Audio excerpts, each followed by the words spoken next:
Have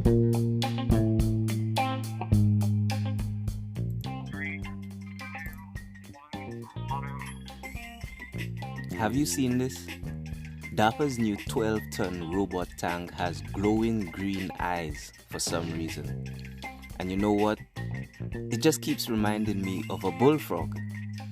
I mean, you've got to check this out. Hello, and welcome once again to another episode of Focus. Like I said, Earth is amazing.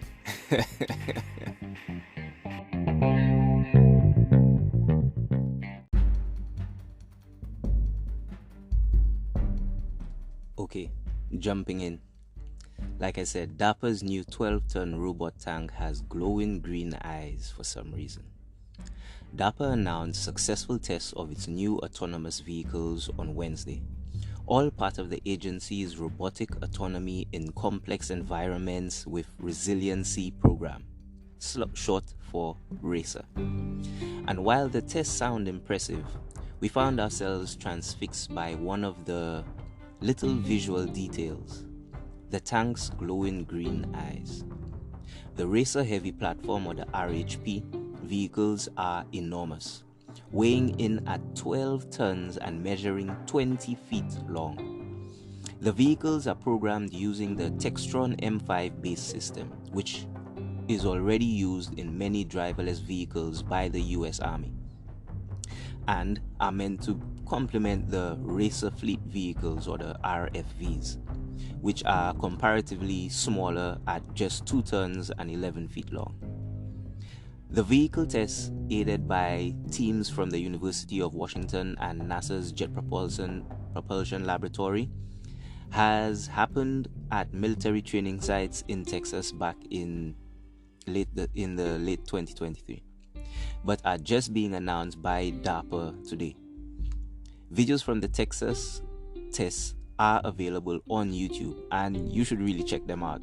They are awesome as far as I'm concerned, demonstrating the fully autonomous driving of these gigantic vehicles in off-road conditions. And again, we can't stop staring into the vehicle's glowing green eyes. They give the entire demonstration an almost picturesque feel. Just look at the little face. What's the deal with the green eyes? A spokesperson for DARPA told Gizmodo in an email, "It's just an indicator light to show the status of the vehicles. Green equals it's on and in autonomy mode." DARPA also posted a video to YouTube showing the smaller RAF tests, which were notable for their adaptability in an autonomous mode. The teams running the tests had no experience in the area, making it as close to fresh for them as possible. The goal, of course, was to see how these vehicles, or these types of vehicles, could perform in a completely foreign environment. Using fully unoccupied RFVs, RACER demonstrated autonomous movement within a 15 square mile terrain area, including highly diverse ground vegetation cover, trees, bushes, rocks, slopes, obstructed ditches, and creek crossings, typical of the varied, complex Texas terrain familiar to armored maneuver, DARPA said in its press release. Now, you should check out this article because it's got both of the videos attached to it, and like I said, they're pretty awesome. DARPA has been working on autonomous vehicles for decades, starting in earnest back in 1983 with the Strategic Computing Initiative. And it's incredible how far the US military has come. During tests, the autonomous land vehicle of 1985 would get confused with just a little bit of snow on the road. But that kind of obstacle is clearly no issue here in the 2020s. Having two radically different types of vehicles helps us advance towards RACER's goal of platform agnostic autonomy in complex, mission-relevant off-road environments that are significantly more unpredictable than on-road conditions, Stuart Young, RACER Program Manager, said on Wednesday. Like I said, this, as far as I'm concerned, is amazing. It looks a lot like a bullfrog or toad, whichever way you want to slice it. But I'm sure it's going to be hopping onto a battlefield soon. I mean, there's plenty of them in Ukraine already. But like I said, Earth is an amazing place. What we're doing with it right now, as always, not so much. But once again, welcome back to another episode of Focus, and thanks for joining.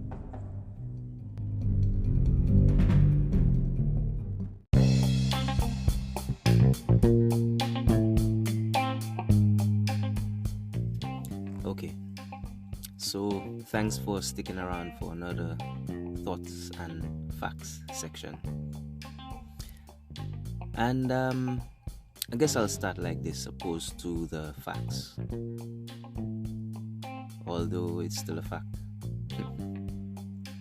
Within the space of the last month, 4 weeks, 3 weeks, whichever way you'd like to slice it, drones attacks on a large scale have taken place. One in Mali, which saw the Malian or Malaysian government launching drones which killed civilians. And even then, at the time when it happened, when I read that article, I was a little taken aback, because the idea that a drone, what to many in the general public, to the world, know as drones, toys, get it, toys, or the base concept, toys, have been used on large scale in Mali. And then you had the drone strike in retaliation from Iran to Israel and vice versa.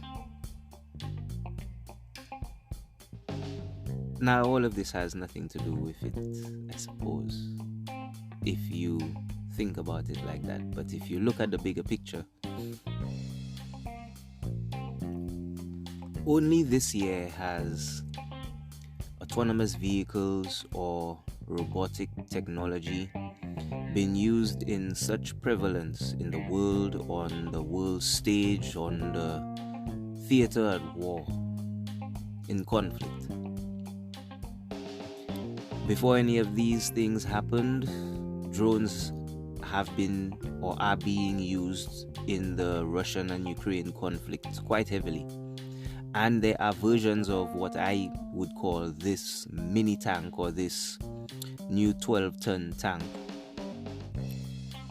on or in operation in Ukraine already, which I will cover.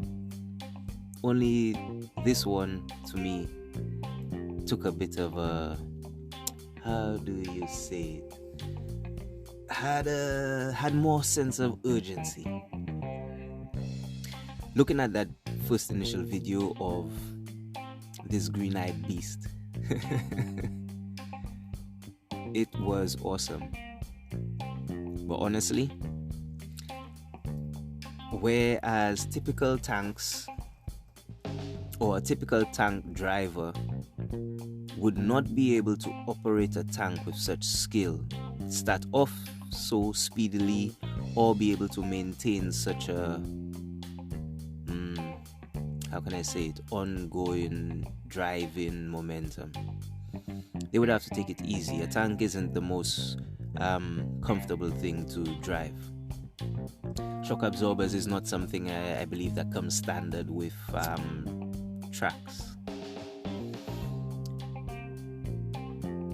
But this AI drone, the speed at which it took off or leaped from the starting point, was really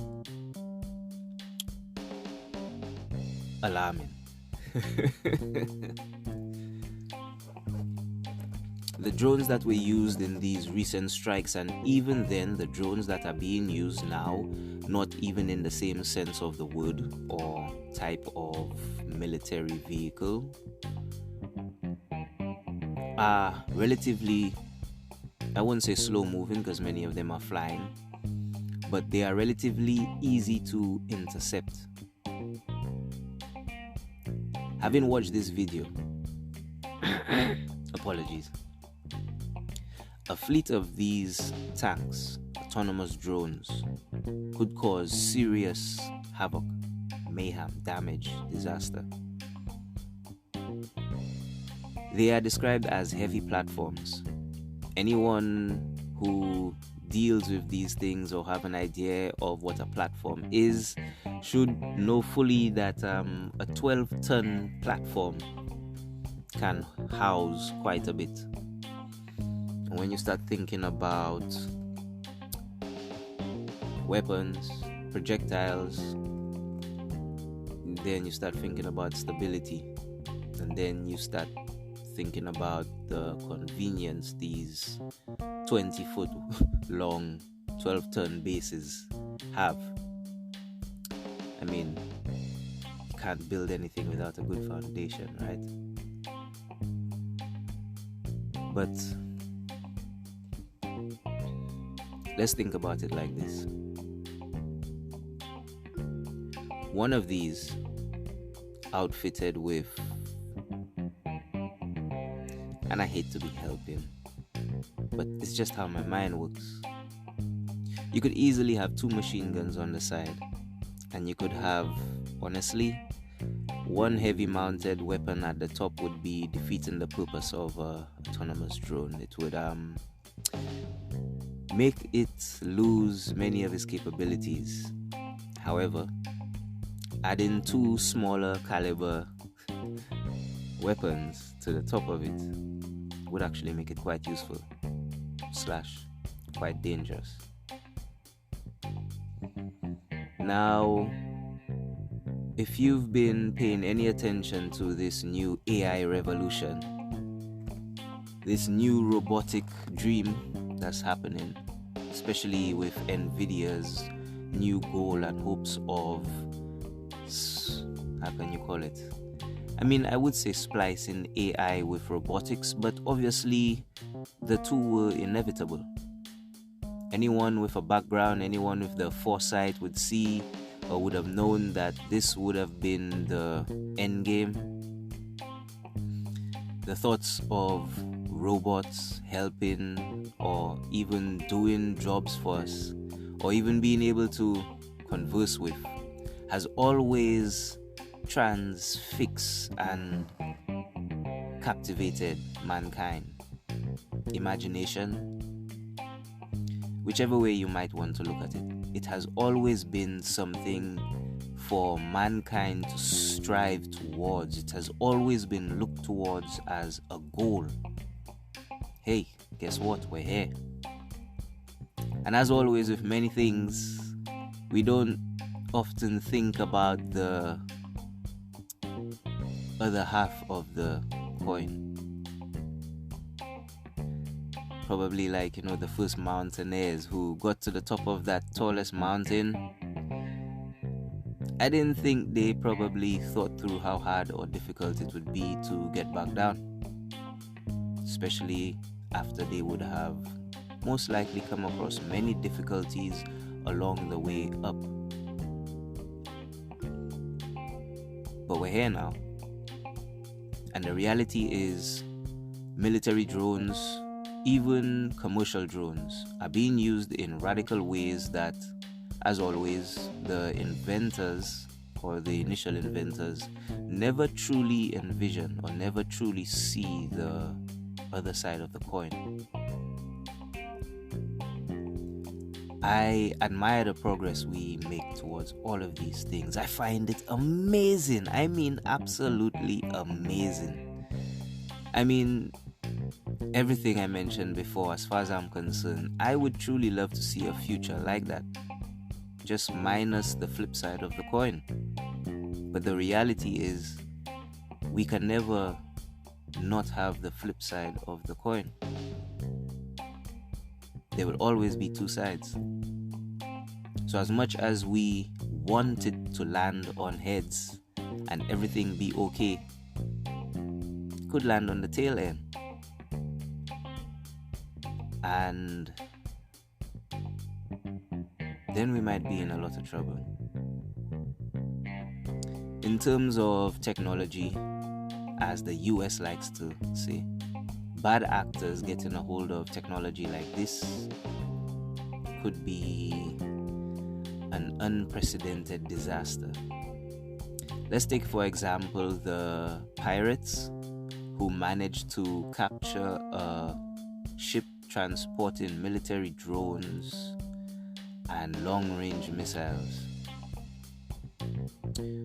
With that equipment, they became quite an issue on that shipping lane, forcing many major freights to divert onto longer routes, which everyone knows right now, which can never be helped, but which the world just loves to do, which means that the prices for everything go up once again. But it's funny that how us looking towards the flip side of the coin, never do we truly realize that all of these devices, as safe as they are making us, and I mean that is the goal, right? Armies were used to, how did they say it? Armies march by their stomachs.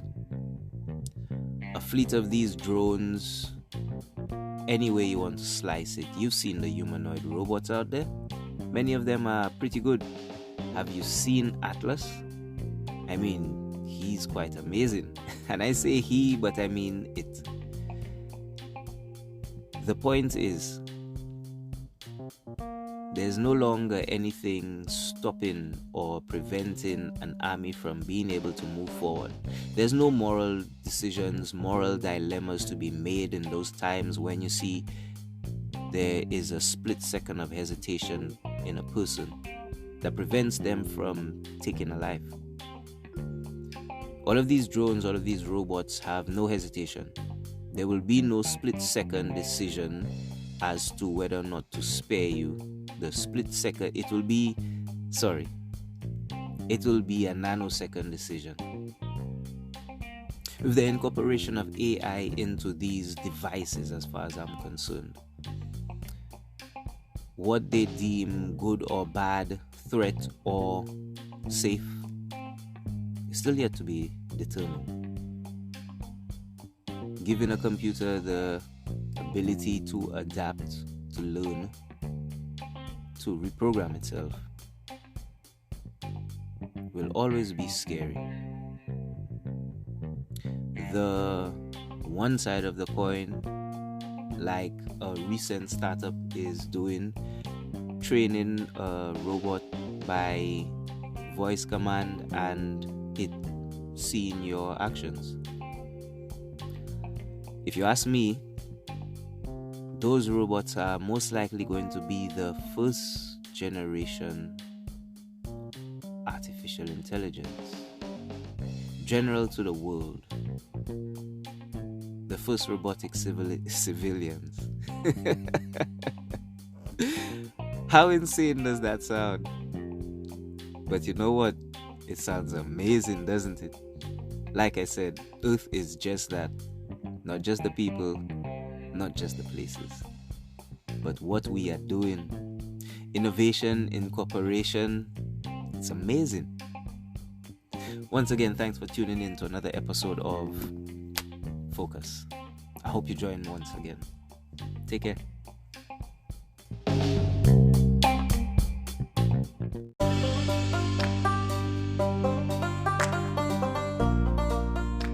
For links to the articles, check out the episode description. If you want to leave a comment, check out the trailer description for the email address. For topics like these and more, check out future episodes. Like I said, the world is an amazing place. There's a lot going on, and sometimes we just need to take a moment to focus.